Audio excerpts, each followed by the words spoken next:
আসসালামু আলাইকুম ভিউয়ার্স, কেমন আছেন? আশা করি সবাই ভালো আছেন। আলহামদুলিল্লাহ আমিও ভালো আছি। আমি আজকে রান্না করব গরুর মাংস। আপনাদেরকে রান্না করে দেখাবো।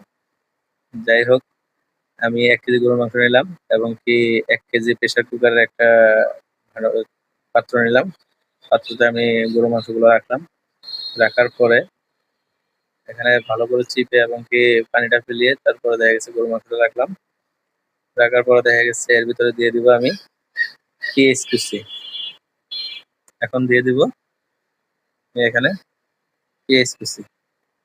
ভিডিওটা ভালো হয়নি। হয়তো দেখা গেছে মনে করেন আমার সাথে আরেকজন সঙ্গী থাকলে ভিডিও করলে দেখা গেছে আরো ভালো হইতো। কিন্তু আমি একা তো, এই কারণে দেখা গেছে আমার ভিডিওটা ভালো হয়নি। তারপরে যাই হোক, ভিডিওটা নড়াচড়া করছে, একা হাতে ধরছি তো। যাই হোক, এখন দিয়ে দিব হচ্ছে গিয়ে আদা বাটা, পরিমাণ মতো আদা বাটা।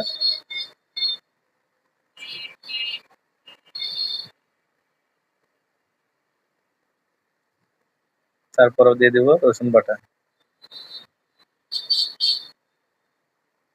দিয়ে দিলাম রসুন বাটা। রসুনের কালারটা এরকম কি কারণে বলবো, মানে যাই হোক, আমার হাতে হলুদ ছিল, হলুদের সাথে আর কি রসুনের মিক্স হয়ে গেছে, ধরছিলাম। যাই হোক, এখন দিয়ে দিব হলুদের গুঁড়ো পরিমাণ মতো। দিয়ে দিলাম হলুদের গুঁড়ো। তারপরে দিয়ে দিব মরিচের গুঁড়ো। দিয়ে দিচ্ছি মরিচের গুঁড়ো। এখন দিয়ে দিব লবণ।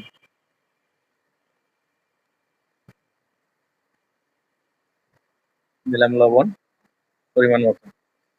তারপরে হচ্ছে গিয়ে আমি সুন্দর করে এটাকে মাখাবো। তো মাখিয়ে নিলাম। তারপরে একটু তেল দিব পরিমাণ মতো, সয়াবিন তেল। আপনারা সরষের তেল দিয়েও খাইতে পারেন অথবা সয়াবিন তেল দিয়েও খাইতে পারেন। যে যেটা দিয়ে পছন্দ করেন আরকি। যাই হোক, আমার বাসায় আছে সয়াবিন তেল। তেলের বোতল দেবে। মানে এক হাতে ভিডিও করতেছি, আরেক হাতে তেল জ্বলতেছে, তো এই কারণে আরকি সমস্যা হইতেছে। যাই হোক, পরিমাণ মতো তেল দিয়ে দিলাম এবং কি আগে দিছি, হ্যাঁ, পরিমাণ মতো তেল পড়ছে। এখন আমি এটাকে সুন্দর করে নাড়িয়ে মাখিয়ে এখন দেখা গেছে এটা রান্নার উপযোগী করে নিব। সুন্দর করে মাখিয়ে একেবারে মসলা একটার সাথে আরেকটার সাথে যেন না থাকে, এভাবে সুন্দর করে সব কিছুর সাথে সাজিয়ে গুছিয়ে মাখিয়ে সুন্দর করে নাড়ে চেড়ে করে নেব।